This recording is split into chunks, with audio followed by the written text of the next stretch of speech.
Welcome to this small town, and today the focus is on books. Yes, books. These things that are full of words that could teach us things. Now, if there's one thing I'm guilty of myself, it's running book titles through ChatGPT and having ChatGPT summarize the best points as well as scour any online reviews that exist of those books.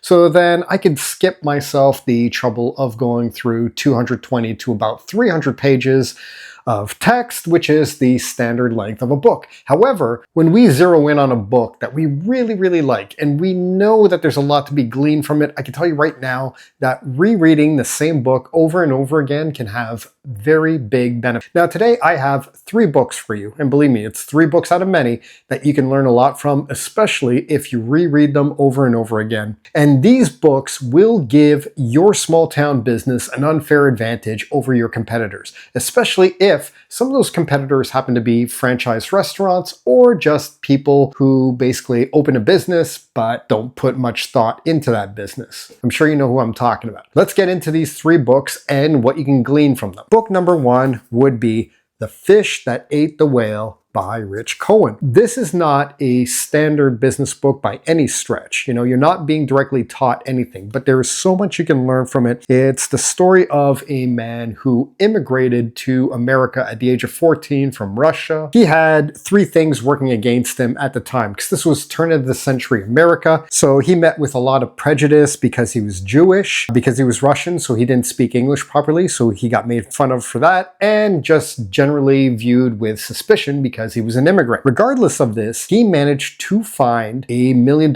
opening just by accident. He noticed that a lot of people in the port of Louisiana were throwing out slightly overripened bananas. Now, you know the type of bananas we're talking about. It's those bananas that have maybe 1 or 2 brown spots on them, but you'd still eat them. I'd still eat them. They're maybe a little softer, but they still have some staying power. He noticed that, and he went from fishing out all of these bananas, well, not fishing them out, you can't do that, but, you know, paying the people who are going to throw them out like a mere pittance and then reselling them. And he went on to become one of the largest figures in the fruit selling business. He even took over a country to get his mission done. I mean, that is something right there. So pick up this book. Of the 3, I'll be honest, this is my favorite. Yeah, that's right. I let off with my favorite. You're supposed to keep those things for last. I mentioned in my first video that just about every small town population, the majority will almost always be boomers. So guess who's largely targeted in this book? Marketing to the Affluent. Dan Kennedy.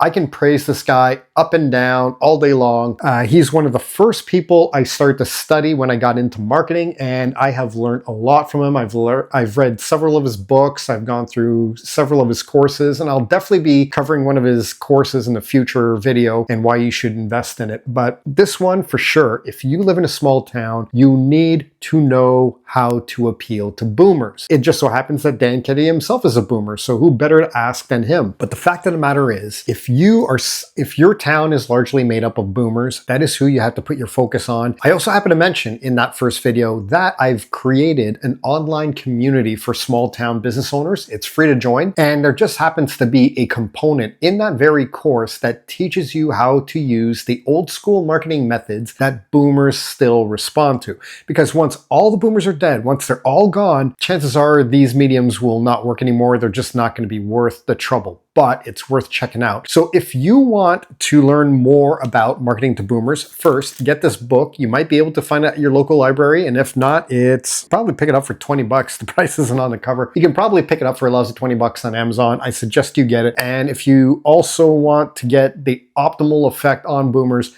join that group. The link is in the description. It will teach you how to use these old school mediums before they're completely useless, because the time is coming where they will be completely useless. And finally, the 3rd book you should have in your toolbox to be the best small town business you can be. You might laugh a little bit because it's got a bit of a scammy title. How to Get Rich by Felix Dennis.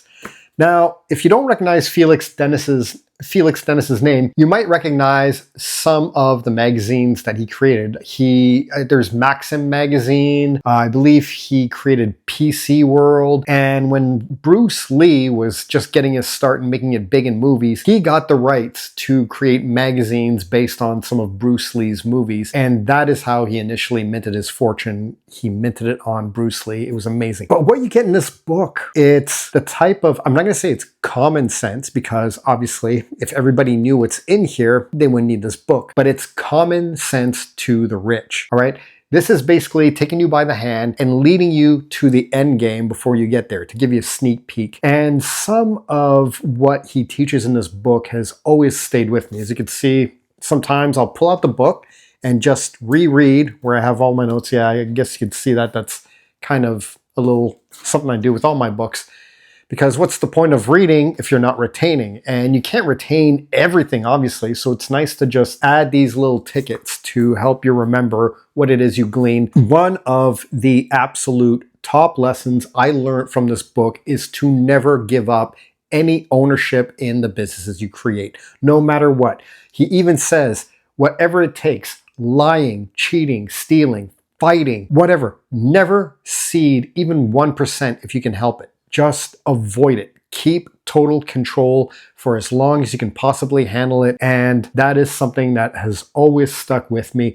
As you can see, buy the tickets, many insights that you yourself can glean from this book. So I strongly recommend that you do. With that said, these 3 books are a great lead off for 2026 or any given year, depending on when you're watching this video. And if you want more, like I said, just go down to the description of this video. There's a link to our free community for small business owners. We can learn even more strategies that are specifically geared for people like us, people operating in smaller markets. Because the problem is with a lot of marketing books is they are typically written for people who live in large audiences. So, I mean, there's a big difference between marketing to people in Los Angeles versus a town like mine where there's just slightly under 2,000 people.